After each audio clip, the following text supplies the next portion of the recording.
Go ahead, Justin.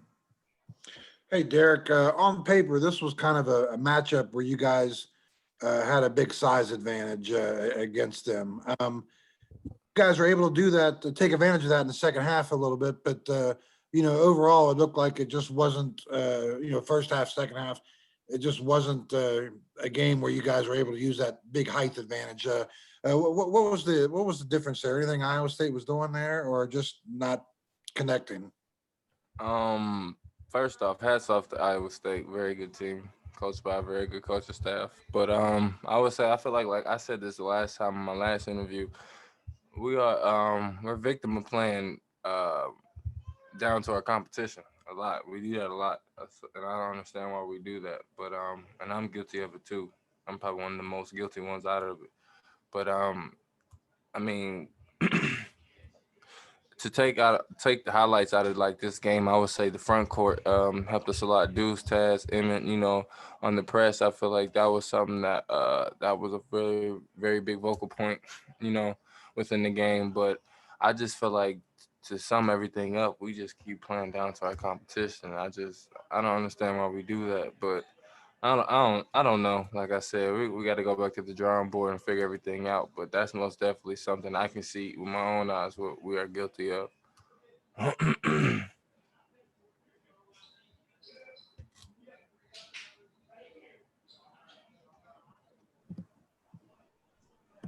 Keep going, Justin.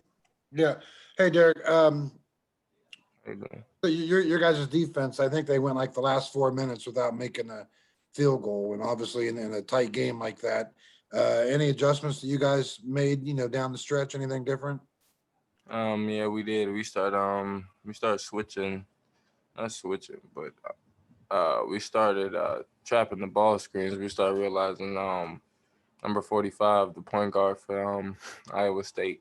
He's a very good guard. He started to recognize what we were doing every time, and he started carving us up. So we had to start, trapping him, trying to contain the ball to one side and make him throw over and outside of a double team. So I feel like we were pretty good with that, but we had to that was something that we had to key in on because, like I said, he was carving us up at the beginning of the game. Cody Nesper. Hey, Derek.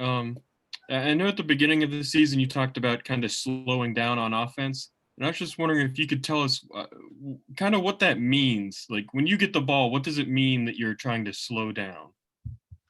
For example, like when I had the ball today when I was in the low post and they had came and tried to double team me from the baseline. Last year I probably got the ball, tried to like as soon as I get the ball, just hurry up and just take off, try to go to the middle, not seeing what I had. But this year, this game I got the ball, I looked over my shoulder seeing what I had. I took one dribble, took contact, and I let the baseline guy come up, but he ended up fouling me and I'm going to the line. So everything it worked out. Justin.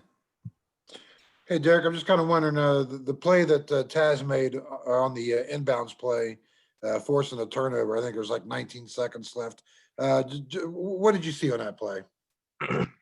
I told Taz, believe it or not, I told Taz he was gonna be the reason why we ended up winning this game. I told him, Taz he's a very different type of player because he's fast, and he's strong, but he also can shoot the ball and he's really skilled.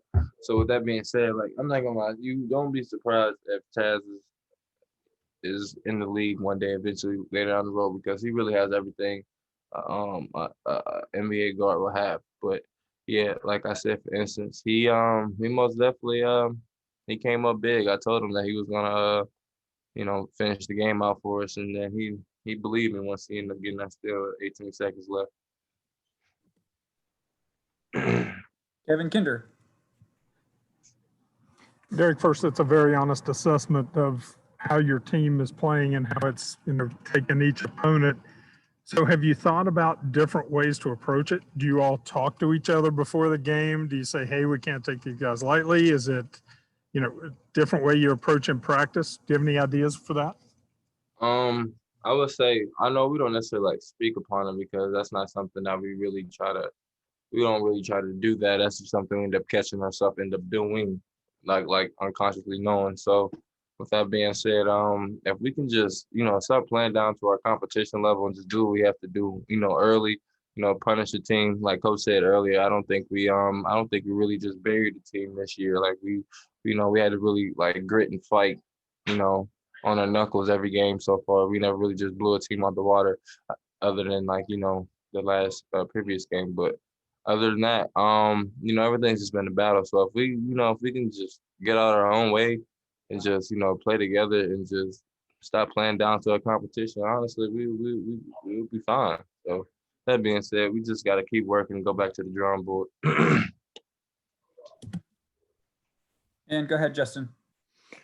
Derek, kind of going off that, I guess you don't have to worry about playing down in the next game coming up. You guys are going on the road, obviously, to play Kansas. It's going to be a little different, I'm wondering, in the sense that, they're not going to have all the fans and, it's not going to be like the usual game at Kansas, but you've obviously played there, 4 times or 2 times already. What's it like, going to Kansas, playing in that building, playing in that arena, and what's it going to be like on Tuesday for you? I mean, it's always an honor always going to the field house. It's a lot of history in that building. A lot of great players that played on that court. So that being said, it's always an honor to go out there and play. But no fans this year, so it's gonna be somewhat different. But Kansas, knowing Kansas, I'm sure they're gonna find some way to have an extra person, within, as in sound like a crowd.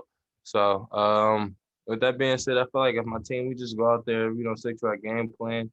Like I said, I don't really, to be honest with you, sir, I'm not really worried about too many other teams that we play. I feel like I worry about ourselves more than other teams. So like I said, if we can just, put our ducks in a row and do everything we're supposed to do, we'll be fine. I don't like too many teams don't really like scare us, humbly speaking, even though they're good teams. But I feel like we're our own worst enemy, pretty much. Okay, Derek, thanks for joining us.